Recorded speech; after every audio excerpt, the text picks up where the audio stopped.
Support for your public radio station comes from our members and from Mary Cariola Center, proud supporter of Connections with Evan Dawson, believing an informed and engaged community is a connected one. marycariola.org. From WXXI News, this is Connections. I'm Evan Dawson. Our connection this hour was made during the last week of January when reports first surfaced of federal agents from ICE knocking on doors in Rochester and in surrounding suburbs. ICE stands for Immigration and Customs Enforcement. There's been a lot of talk about President Trump's stated goals of deporting millions of undocumented immigrants this year, although so far the federal government's daily reports of detainment and deportation doesn't look much different than what we saw during the Obama administration. Nevertheless, the buzz is making some people afraid. You heard last week with the new president and vice president of the Rochester City School Board that some families are keeping kids out of schools. Rochester Mayor Malik Evans recently said it is important for everyone to know their rights, to be well informed. He added that he didn't have direct information on possible ICE raids because the city of Rochester is not tipped off about such activity. Not now. And not when President Biden was in office either. That's not a typical course of business. The executive orders from President Trump have put occasional stress on cities. And this hour, we welcome Rochester Mayor Malik Evans to explain what we all should know about it. We'll also talk about whether other executive orders are having any impact on city business yet. And we will talk this hour about a separate issue that has been central in countless American cities, gun violence. And there's encouraging news to share. I'm going to quote now from Everytown for Gun Safety. Quote, American cities are becoming safer each year.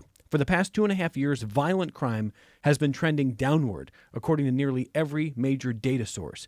This holds true for overall violent crimes, homicides, aggravated assaults, and incidents especially involving guns. For example, FBI data reveal that annual homicides were down 7% in 2022, 13% in 2023, 26% in the first half of last year. The United States is likely experiencing the sharpest single-year homicide decrease in recorded history, end quote. Now, as it turns out, that trend holds true in Rochester. We are going to talk about that and more with Rochester Mayor Malik Evans, who is back with us. Mr. Mayor, it's great to have you. Thank you for making time. Good to be here, Evan. Happy Valentine's Day week. I hope you got your wife a gift. Well, every day is Valentine's Day in my world. Yeah, well, that's an easy answer. That sounds like somebody that hasn't gotten a gift. Okay, that sounds about it. Mr. Mayor, let me start with what we are seeing with this new federal administration. And I want to give you some time to just talk about some of the buzz we're hearing about ICE, some of the fear of deportation, and what you want people to understand from the city governance perspective. Well, let me tell you from the city governance standpoint, this is an important area for all cities. And this is going to remind people as to why the cities are the vanguards in the front and on the front line of trying to respond to the uncertainty that is coming out of the federal government. Okay, there has been lots of uncertainty. I have never seen anything like this in my time in public life. For example, I just want to give you, over the last 2 weeks, I've met with over 200, both Assemblyman, Congressman Morelli and Adam Bello and I met with over close to 200 community-based organizations that were affected to this. I've spoken to the Council of Churches. I've spoken to our state delegation. I've spoken with, I've had 200 mayors on a call as it relates to all of the things that we have seen that have come out of Washington that have caused a lot of chaos in cities. And people are looking to mayors to not only push back, but also to give informed information. Let me start with immigration. As you know, and I've said this to people, Rochester is not informed when there is a quote-unquote ICE raid. We have not seen widespread ICE raids here in Rochester. But what we have made clear is that it is important for us to, number one, remind people that Rochester remains a welcoming city, number one. And number two, it is important for people to know that they have rights and for people to understand their rights. They had rights in 2008. They had rights in 2012. They had those rights in 2016, and they have those rights again in 2024 and 25. So I think that is absolutely critical as we talk about this. What has been very concerning for us is the amount of fear that has been sowed throughout communities across this country, and including in Rochester. We are very concerned about refugee resettlement. For example, we have individuals that have worked their entire lives to be able to come to America, live here, they pay taxes, they followed the rules, and yet, there was part of an executive order that pulled away refugee resettlement. as a means to resettling people in the city. So that has been a challenge for us. So we have made sure that our employees are informed. I have spoken to too numerous groups to mention, as I just outlined earlier, talking about how you handle the immigration stuff. So that's on the immigration side. But let me also add a point on this federal freeze side. That's something that has also been extremely concerning to folks. We think that it is illegal. As I have said in many news reports, this is not about politics, but about people. And money that is appropriated by Congress, those dollars belong to the cities. And then the other point I'll make is this isn't the federal government's money. This is my money. This is your money. This is your grandmother's money. This is your sister and brother's money. These are tax dollars that are sent from residents to Washington, D.C., allocated by Congress, and on programs that were passed by Congress. And there should never, ever be any doubt where those dollars belong. They belong to the organizations and the people that went through the legislative process in which they went through the appropriation process. And that has caused untold angst and unnecessary drama in this city and across cities in America. Okay, so a lot there. Let me just take it piece by piece. Just on the funding part that you mentioned, and forgive me, I'm trying to keep up with what feels like new waves of news every day from the White House. It's hard to keep up because it's been like 8 years. 4 weeks have spent like 4 years for me so far. Yeah, I take that point. Now, are you aware of any direct, I don't know if threat is the right word, order from the federal government that the city of Rochester will lose XYZ funding if you are still called a sanctuary city, if you are not complying with this order or that? Have you been told you're about to lose a bunch of federal funding? So far, we have not seen anything above the pause that we saw. Now, when the pause happened, we got lots of information from the federal government saying, hey, this pause is happening. Nothing is going to happen right now. So it sent everyone into a tizzy. Then, once the injunction was placed, we got notes saying everything is going to continue as course. Just a distraction. We can't have that. We can't have that. But even if that was to happen, I will tell you that we would fight back because you can't have the rule of law only when it benefits you. And the rule of law says that if money is appropriated by Congress and promised to entities, we have an obligation to receive those dollars. So you saw that pause, but the threat is still there. The threat is still looming, but we feel as though the threat is illegal. We feel as though the threat is not correct because we have an obligation to run our city the way we want to run it. You can't say that you want to have states' rights and states' control and local control only when it benefits you. Well, and so it sounds like you and a lot of your colleagues in leading cities across the country could take the federal government to court if you get to that point. Absolutely. Well, I would just remind people that I sued gun manufacturers. I've sued opioid manufacturers. I've sued Hyundai. I've sued Kia. So I think that you can look at our record in terms of pushing back on things that we feel as though are unfair and unjust, and you can draw your own conclusions on what we will do. I know we're moving into the hypothetical, but we're moving into this pretty quickly. And so what I want to understand from your perspective is what happens if you see the federal government decide we're going to ignore the courts. Next hour, we've got a couple of retired judges joining us, and they're going to talk about the fear of what a constitutional crisis looks like if they're ignoring the courts. Here's what Vice President J.D. Vance said when he was a senator back in 2021 about the idea of the federal government and specifically the White House just ignoring court orders they don't like. Here's what he said, quote, we should fire every single mid-level bureaucrat, every civil servant in the administrative state, replace them with our own people. And when the courts, because you will get taken to court, and when the courts try to stop you from what you are trying to do, stand before the country like Andrew Jackson did and say, well, the Chief Justice has made his ruling, now let him try to enforce it. Well, quote. What do you make well, of that? I remember hearing that in AP European history. By the way, I got a 5 on that exam. And that was one of the famous quotes from Andrew Jackson. The bottom line is that either we have a democracy or we don't. So if that happens, we no longer have a democracy, and we'll cross that bridge when we get it. I mean, I don't know what would happen. But you're assuming the courts will be a bulwark against just total concentrated power. They better be. If not, they're not doing their jobs. As should Congress be a bulwark against. Could you imagine if City Council passed a law that I didn't like? I have 2 options when City Council passes a law. I could veto it or I could sign it.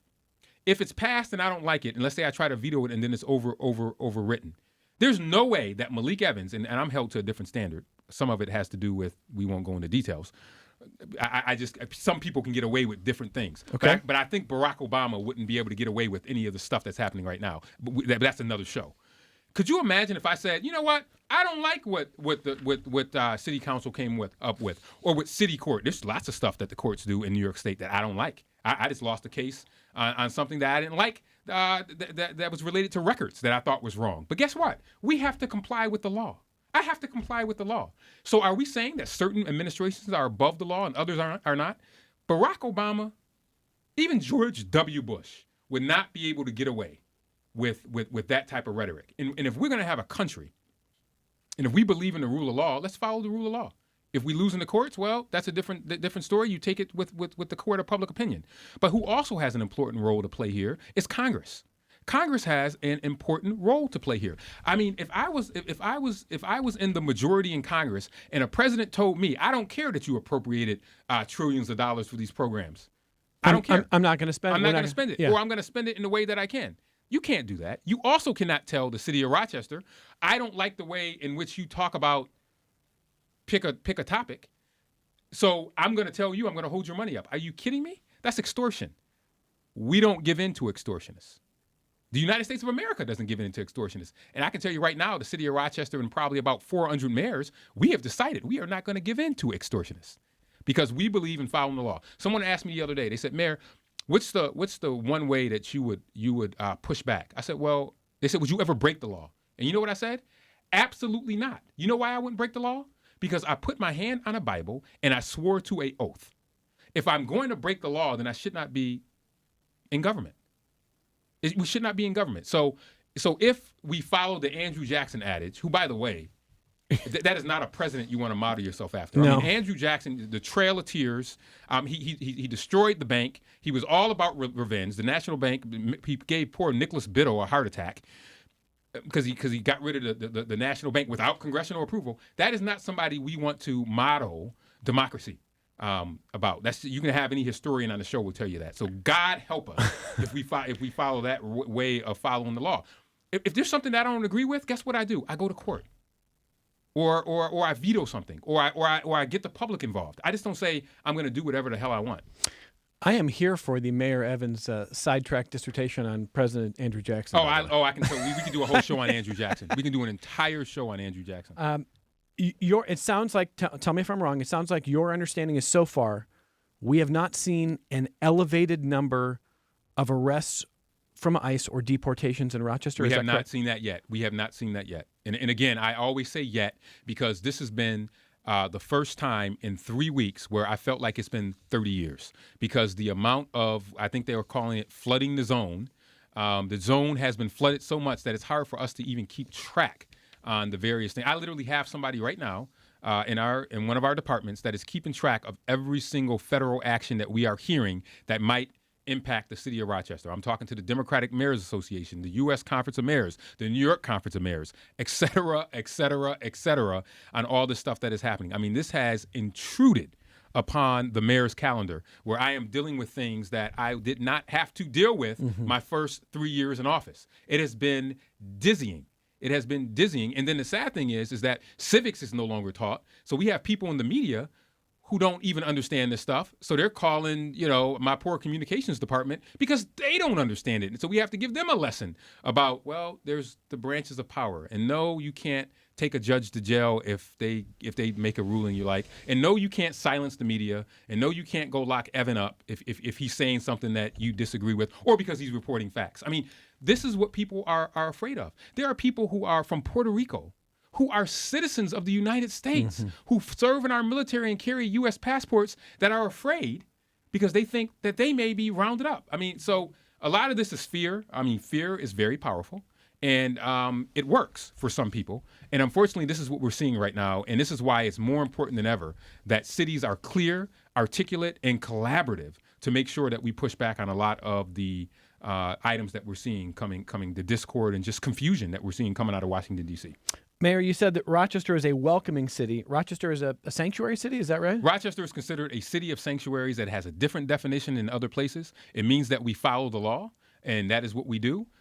We never have coordinated with ICE. The federal government does not require localities to coordinate with ICE, and also we don't have the resources to do that. That is a federal function, and Rochester cannot be asked to do a federal function. That's not that. Just like we don't ask them, they didn't come and do the big arrest that I had last week when we took, when we executed 7 search warrants and seized 4 pounds of cocaine. We didn't call the federal government and said, "Hey, we're getting ready to go do a drug raid. You want to come?"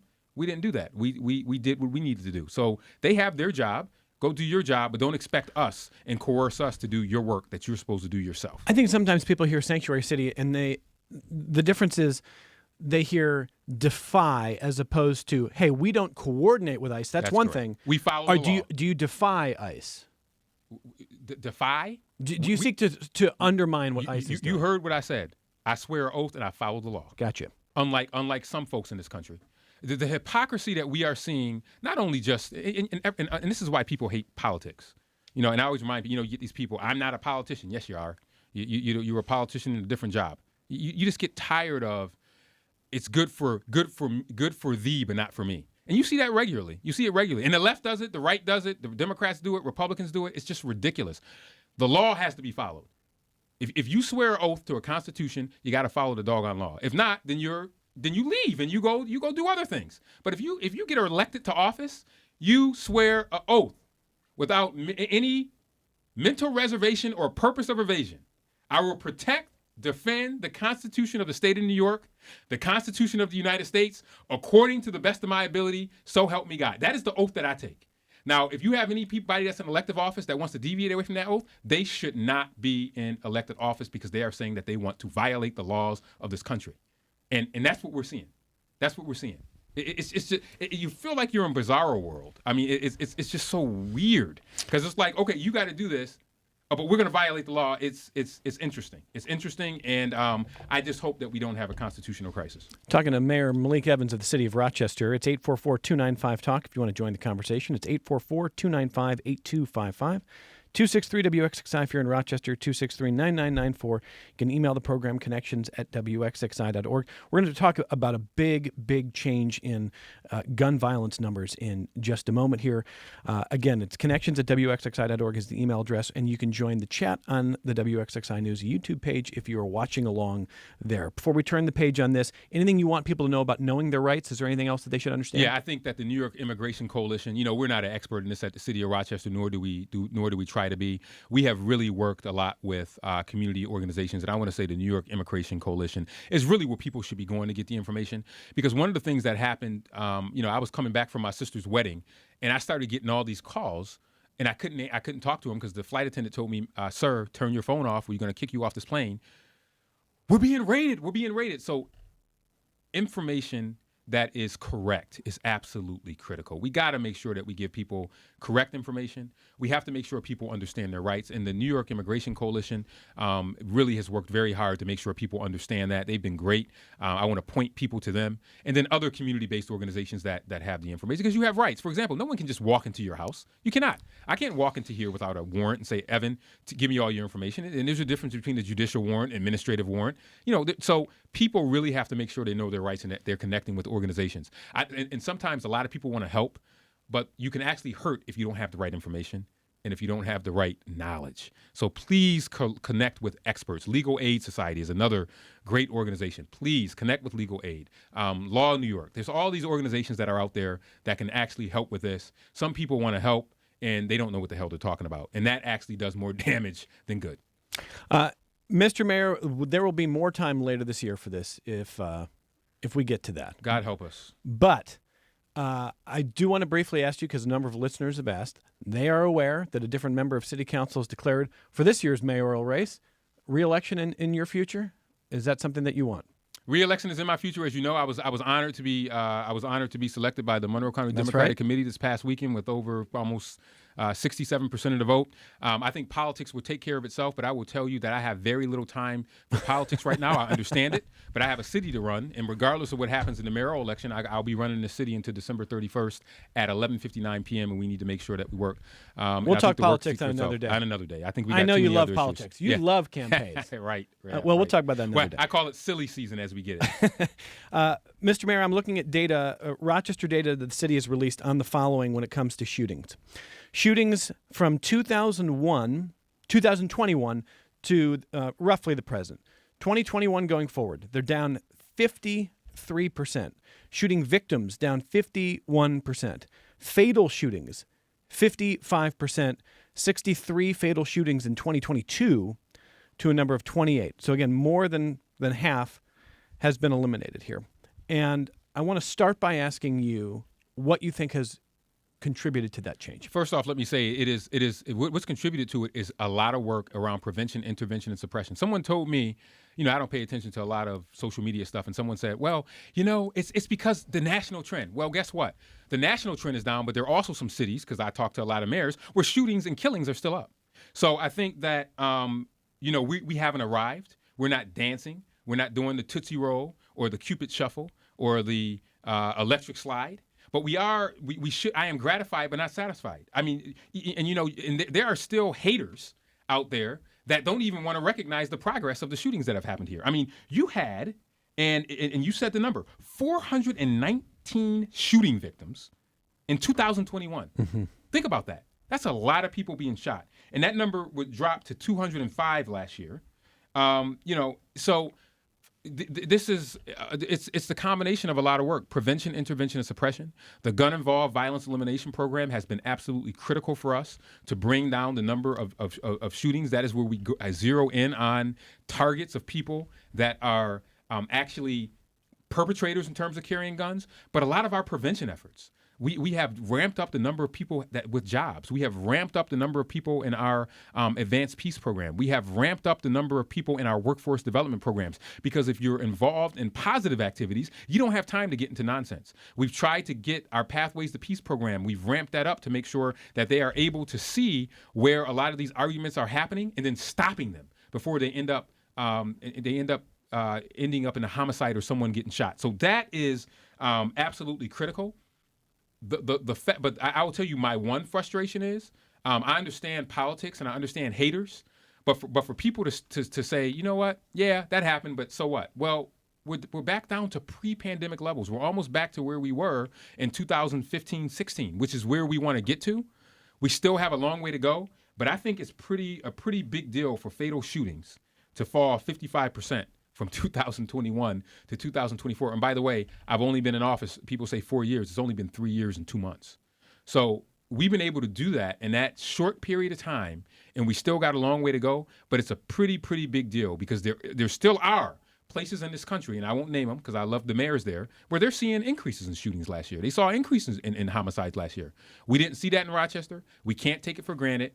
And we have to keep our foot on the gas to make sure that we continue to drive down these numbers. Okay, and looking at those, as you mentioned, those national numbers, it is true that across the board, crime is down. It's not true that's the case in every city. That's right. Not the case uniformly, but generally speaking, it's down in a pretty big way. Best I can tell, Rochester is a little ahead of that curve. That's correct. But overall, that's a very positive trend. Why do some people will look at this and I think understandably say the reason nationwide gun violence is down from 2021 is the pandemic was so detrimental to disconnecting people, shutting down services, making people not only feel depressed, disconnected, not going to school, not having feeling of purpose. Do you agree with some of that? I absolutely agree with that, and I think the pandemic, we're still feeling the effects of it. The mental health. First off, we have always had mental health issues in this country, and gun violence is probably in the top 3. Right? I put mental health as number 1, and you see it right here in the city. I see it among elected officials. The mental health crisis that we have in this community was exacerbated by the pandemic, and we have still not recovered from that. That's why I have mental health professionals in our libraries. I have mental health professionals in our centers, which I never thought I would be able to do. The pandemic, all it really did was just expose this, but not only did it expose it, it exacerbated it. So it made people want to go off the trigger much faster. and I got the cases. I mean, we had cases where someone took someone else's seat on the couch, and they came back and pistol whipped or shot the person. This is a true story. This is a true story. This is not something made up. Someone being stabbed through the forehead because they had an argument that was taking place. The escalation that the pandemic caused, we definitely see this in pedestrian side. In fact, I'm giving I know another media outlet, I'm sure that your XXI, so you don't mind, I'm speaking at the Beacon on our Vision Zero program that's coming up. Oh, yeah. Because we're going to have them on the program soon, right? Yeah. So tomorrow at 1 o'clock. So I'm speaking at that, but that's an exact result of pandemic shutdowns and people driving 120 miles per hour down streets now that we're trying to put back from. So yes, the pandemic played a major role in violence. It exacerbated a lot of the stuff that we already knew, and it definitely was a contributing factor to what we saw. But we still got a long way to go. But the pandemic was just one of many things that were happening. All right, let me grab David from Rochester on the phone for Mayor Evans. Hello, David. Go ahead. Hi, Chris, and thank you, Mayor Evans, for all you're doing for the city. As you're obviously well aware, the NIH is under attack under the current administration. It's getting much worse. And now we have a new leadership of DHHS coming in, which is very questionable. I used to serve on the HIV Planning Council in New York City before I moved up to Monroe County. Mm-hmm. And the AIDS crisis in Monroe County is getting worse. And COVID-19 exacerbated that because of the diversion of funds. You have people living in Monroe County who are experiencing significant food insecurity. They are not seeing a increase in food stamps while we're seeing food prices skyrocket. We have people with AIDS in Monroe County who are going hungry. And that undermines the antiretroviral therapy that we're giving them to control the virus. Absolutely. And I want to figure out what can be done with your administration so that people with AIDS have some degree of relief and protection while they're coming under attack from multiple sources of this new administration that's leading towards disease-related malnutrition. Yeah, David, let me just jump in. Is this a city issue in your mind? It's not a city issue, but it is something. But his question is right on the mark because we work very closely, for example, with Trillium. We worked with them on the expansion of their food pantry and our HOPWA dollars, HOPWA, something that a lot of people don't know or pay attention to. It comes to us from the federal government in the form of a block grant that we use for specifically individuals with AIDS to make sure that they have housing. So any changes that the federal government freezes or cuts there would have a detrimental effect on individuals that currently that are currently suffering from HIV/AIDS, and is very important. And I'll just tell you something that was extremely important over the weekend as it relates to NIH. And I'll just read this. Last year, $9 billion of the $35 billion that the National Institute of Health granted for research was used for administrative overhead. What is known as indirect costs. Today, and this was on Saturday, I believe, NIH lowered the maximum indirect cost research institutions can charge the government to 15%, above what many major foundations allow, which is much lower than the 60% that some institutions charge the government today. This change will save $4 billion immediately, so the government says, but that means that research is going to be down by about 69% at Harvard.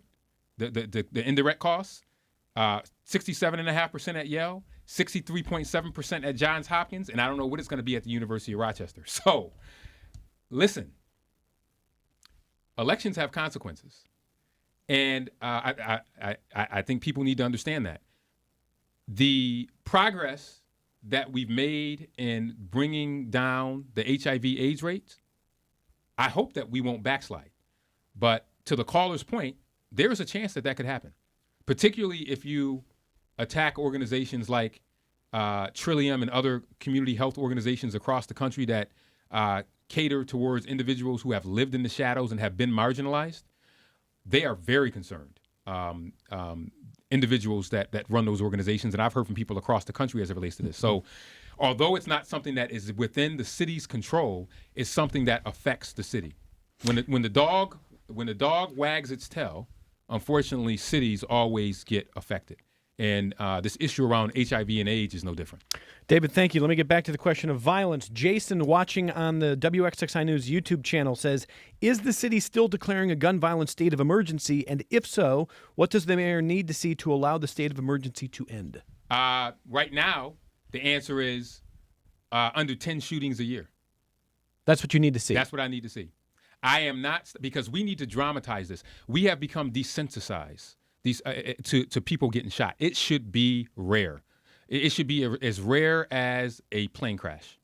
It should be rare. And until we see the rarity of gun violence, I will continue to have that state of emergency. And what that does is that gives me tools to be able to do what I need to do. And that gun violence state of emergency is the reason why we're also seeing a decline here. You know, you mentioned some of the national trends that we've seen, because you know what? I've been able to prevent a lot of stuff before it happens. I can't prevent everything, but there's some stuff that I've been able to prevent without going into a lot of detail. And I think that's why it's important. But why should anyone get shot? It's barbaric. It is inhumane. It makes no sense. It should not be part of something that we take regularly. When I talked to one of my favorite mayors of Glasgow, Scotland, Susan Aiken, I love her. We were in a group. We were in a group at a mayor's summit, and we all had to go around the room. This was 2022, and they said, "What's the number one problem?" And I said, "Gun violence." And she couldn't believe it. She said, "Wow." She goes, "We haven't had someone shot in Glasgow, Scotland in 15 years." So, and Glasgow is bigger than the city of Rochester, by the way. So that's why I had this, and I think the next day I declared the gun violence state of emergency.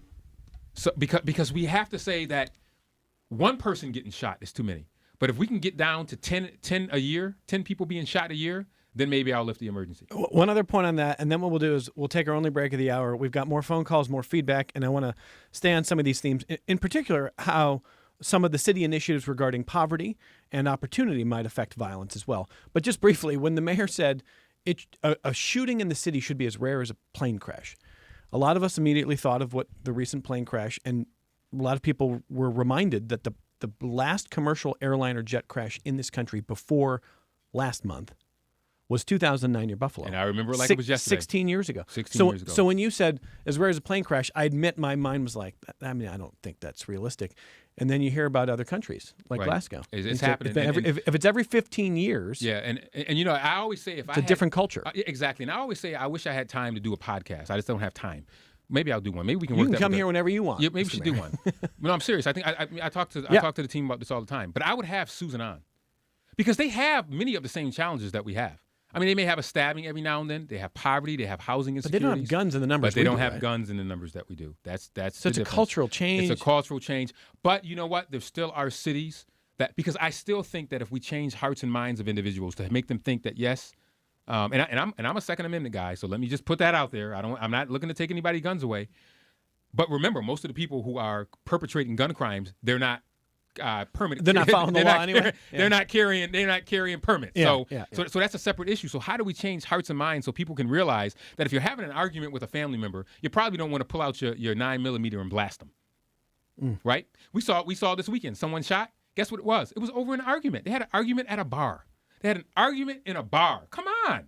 And these weren't kids. These were middle-aged individuals, our age, Evan. I mean, we're talking 50 years old. Why, over an argument, over a dumb argument in a bar fight turns into a dumb argument. That should be rare, and we should say that we won't tolerate that in our community. And that's why this gun of violence emergency is there to dramatize it.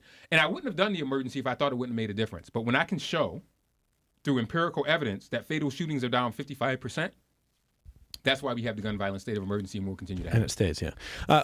Only break of the hour. We're right back with Rochester Mayor Malik Evans on Connections. This is Connections. I'm Evan Dawson. We're going to get as much of your feedback in as we can here.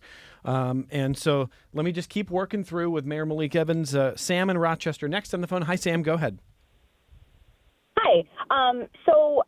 This is a kind of a broad question, but, I think that I noticed that the current administration and the Republicans sort of in a general sense at the federal level seem really sort of, states' rights, right? So at the federal level, we're going to say all these things, and it's the states get to decide. And so I'm seeing a trend in politics in general that like local is mattering more and more. And I'm curious, like I've missed a decent amount of the program, which I'm sorry about, but I want to know, I guess, from the mayor's perspective in broad terms, what does he see? What do you see, Mayor, as the role of a local government, given the current sort of climate politically and legislatively at the federal level? Like, what can we do, and what can you do, I guess, more specifically as a local elected official to try to support and protect Rochesterians, given what's happening federally? Yeah, great question. But let me tell you something. So I got to put my political science hat on, and I bang this drum every year. It's not that local matters more and more now. Local has always mattered more and more now. It was Tip O'Neill that said that all politics are local. Politics have always been local, but we've always paid attention to what happens on the national level. I'm hoping that people now realize why local politics is so very, very, very important. There's a lot of things that we can do. We can make sure, and I mentioned this before, we can make sure that we collaborate with organizations that are making a difference on the ground and that they are working with City Hall hand in hand to push back on a lot of this lunacy. It's why when we saw pharmacies close, we didn't wait to the federal government to come in and rescue us like Superman. We worked with the hospital system and helped start the Rochester Pharmacy Coalition and opened up within 2 months a brand new pharmacy in the 19th Ward. It's why when we saw food insecurity, we took dollars to make sure that we work with organizations like Trillium Health and identified 50 bodegas within the city of Rochester to make sure that they expanded healthy food. It's why we said in the city of Rochester that we are going to plant 6,000 new trees by the end of the year to make sure that we push for our environmental justice. It's why we made sure that we sued ExxonMobil and said, you know what, with along the rivers of the Genesee River with our vacuum oil project, that we're going to make that a priority, and that we are going to make sure that we still pursue environmental justice, even though the federal government doesn't see environment as important. And it's why we said we're going to build new homes and why we're going to continue to invest in affordable housing, even though we know that there is uncertainty at the federal level. Politics has always been local. This is not anything new. And it's important for people to understand why who you elect to your city council, why who you have as your mayor. That is why it's important. So your question is right on the money. It is also important because guess what? I'm a network of thousands of other mayors, Democrats and Republicans across this country, that don't care about who controls Congress or who is in the White House, because every day we have to answer to constituents to make sure that their garbage is picked up, that their water is clean, and that they have the ability to live their best lives and thrive, not just economically, but also socially and politically. So politics has always been local, and there's a lot we can do. There's a lot we can do. We are not going to be held hostage. We are not going to be bullied. We are not going to be pushed aside or cast out. We're going to do all we can at a local level to make sure that we push back, and we will use the courts. We will use the court of public opinion, and we will make sure that we have a thriving Rochester regardless of who it is that occupies the White House. Sam, thank you for that. Peg and Irondequoit next. Hey, Peg, go ahead. Well, hello, Evan and Mayor Evans. I really appreciate everything that you said in the first, 5 or 6 minutes of this hour about the rule of law and the impact on democracy when we don't have the rule of law.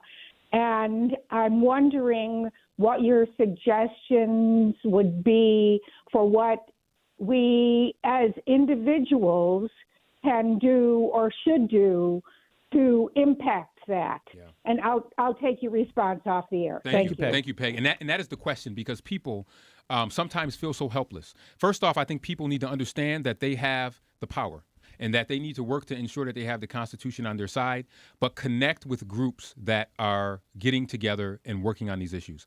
I was at a meeting at the Urban League on Friday. It was probably 40 different organizations that were there that were collaborating on what they can do. The Greater Council of Churches has been working on different items that they're working on. If you go to a church, a synagogue, a mosque, a nonprofit organization, your neighborhood association. In Rochester, we're launching NIA, Neighbors in Action, where we are going to be giving dollars to neighborhood organizations to work on some of these challenges that are there. And they're going to be applying for dollars. We're going to announce the winners at the end of March. There is so much that people can do. The thing that I think that is very important is that we don't sit in the house by ourselves with the news on. Because if you do that, you're going to get depressed and you're going to feel helpless. You need to get with like-minded people that are working on these issues and volunteer with them, work with them. Call Catholic Family Center. Call Refugees Helping Refugees who had to take down their website because they were being harassed, which is just crazy. They're legal. This is a legal organization. These are individuals that came here legally, that are working to build a better life. Work with them to see how you can help them. Connect with Catholic Family Center to see how you can help them in that space. Call a school and help to tutor young people with the threat of Title I dollars being under effect. By the way, did you know that if you shutter the Department of Education and they cut Title I dollars, I think New York State would be affected by $9 billion, which, by the way, I don't think that they would do that because red states benefit from Title I just as much as blue states because Title I dollars go to poor districts, and a lot of rural districts are poor. So a lot of these things that are being bantied about, the proof will be in the pudding because you could actually be hurting the people who you profess that you really want to help. But I think her question is so important because I've had so many people tell me that they don't listen to the news anymore. You know what? I upped my newspaper subscriptions, even though I think the press has really leave something to be desired because of all the cuts that's happened. But the press is more important than ever. It's more important than ever.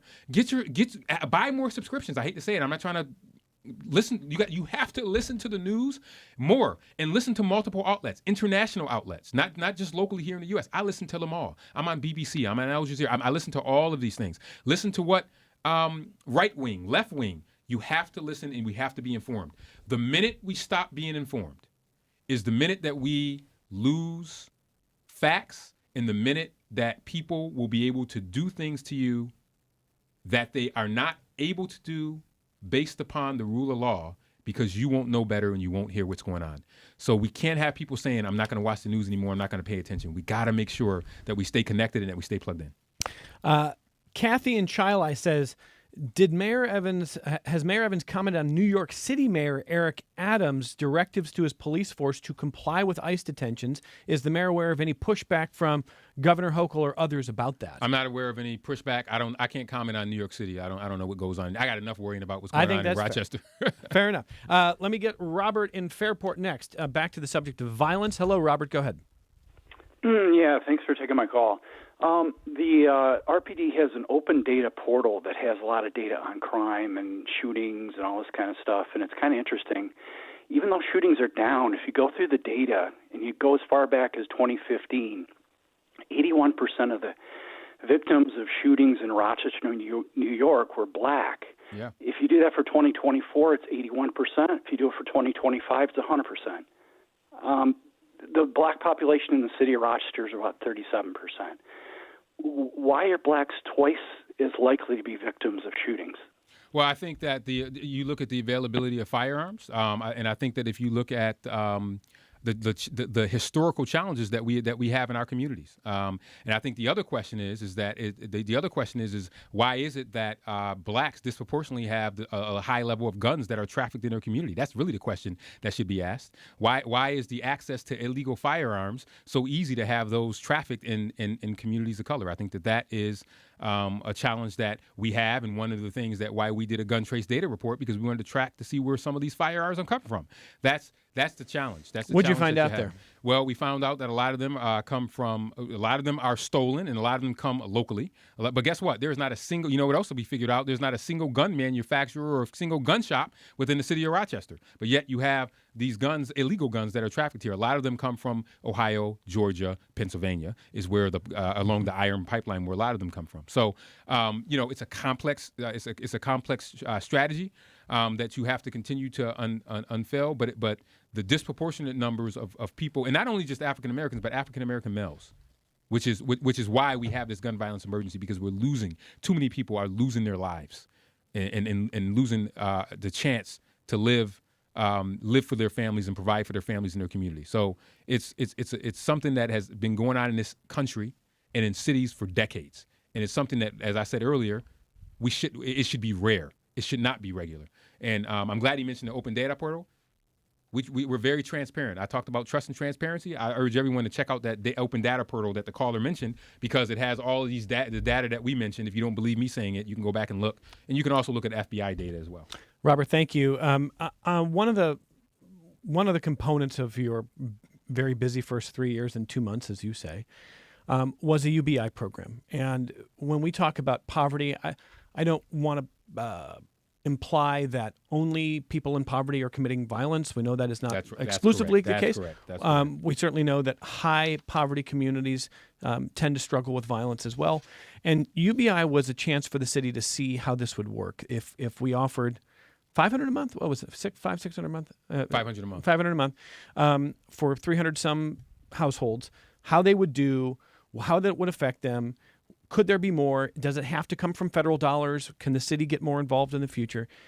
What did you see? I'm part of what I'm kind of curious about is, was there any violence in cities that had UBI? I mean, I don't know if you have that offhand, but I would kind of assume there wasn't, but I don't know. Yeah, I mean, we don't have that data yet in terms of, but I can tell you from our perspective, we haven't seen any violence for anyone that was involved with GBI, and we're going to continue. And I say GBI. Thank you, Mayor. GBI. Thank you. Guaranteed basic income, but we're going to continue to look to see how we can. In fact, I'm meeting with some folks next week or two, Courtney, to have a conversation about GBI continuing in the city, how it could work, and all that good stuff. But I'm a big believer in the program. I think that it was very successful, and I've been on this show ad nauseum talking about knocking down all of the crazy stereotypes about people. Oh, they don't want to work. That wasn't true. Almost all of them worked. Almost all of them saved. Almost all of them put down payments for cars and houses, paid down debt. And we know, by the way, the federal government has a version of this. It's called the Earned Income Tax Credit, which, by the way, only there's probably about 10% of the people that are eligible for that don't take advantage of it. So programs like that are absolutely critical to decreasing poverty, along with other things. We believe that our positive rent reporting that we just rolled out a couple of weeks ago is also extremely important to that. That's why we have the Office of Financial Empowerment. Our Future Fund, which launches in September, which is every child entering kindergarten will have a savings account in the city of Rochester, is important. Economic opportunity is extremely important to driving down violence. And that question, that you can do a dotted line to it. You give people economic opportunity, you will see violence decrease. Period. Because if you have a job, it's why my youth opportunity agenda that I came into office with, where I said any kid that wants a job should be able to get a job. Those kids that are involved in those jobs programs, they don't get in trouble. They don't get involved in violence.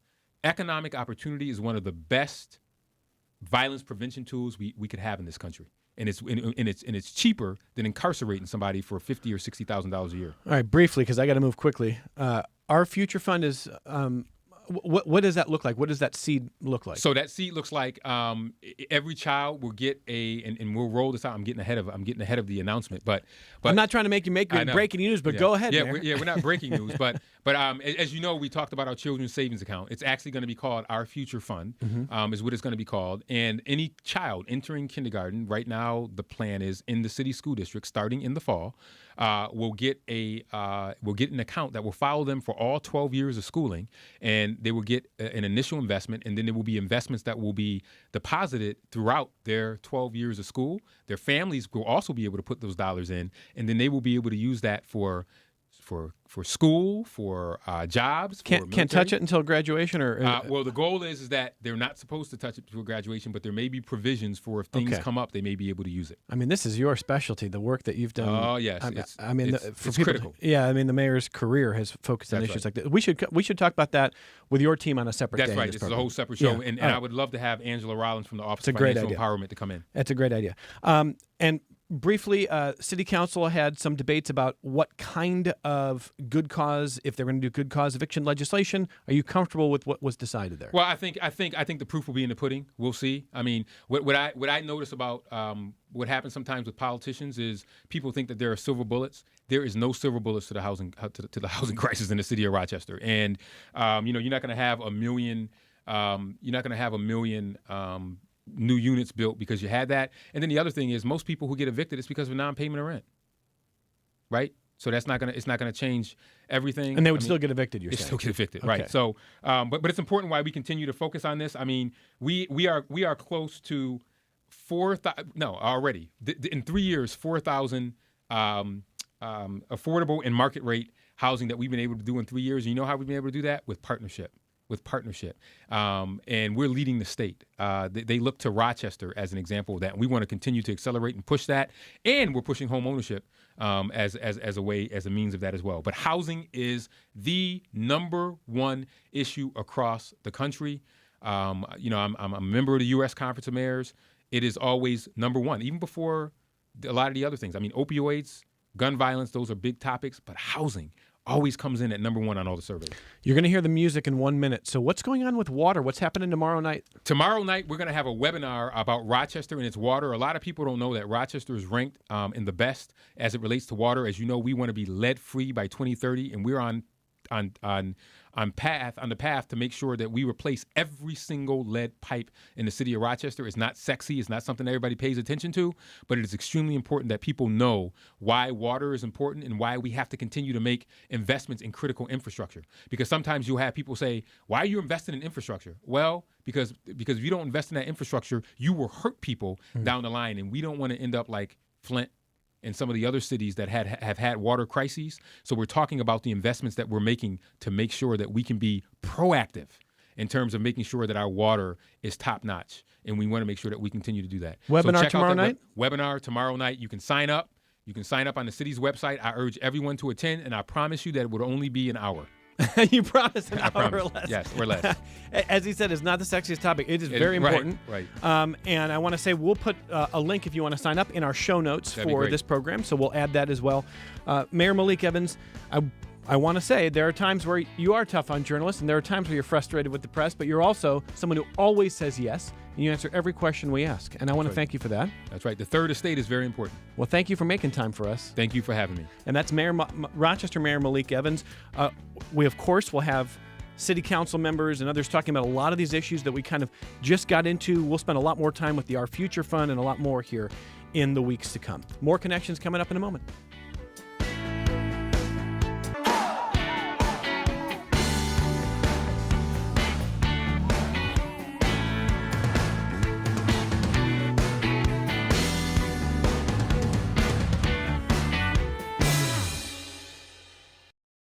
This program is a production of WXXI Public Radio. The views expressed do not necessarily represent those of this station, its staff, management, or underwriters. The broadcast is meant for the private use of our audience. Any rebroadcast or use in another medium without expressed written consent of WXXI is strictly prohibited. Connections with Evan Dawson is available as a podcast. Just click on the Connections link at WXXInews.org. Support for your public radio station comes from our members and from the George Eastman Museum, presenting Dutch Connection, where thousands of blooms fill George Eastman's conservatory with the sights and scents of spring in this annual display. On view through February 23rd, more at eastman.org.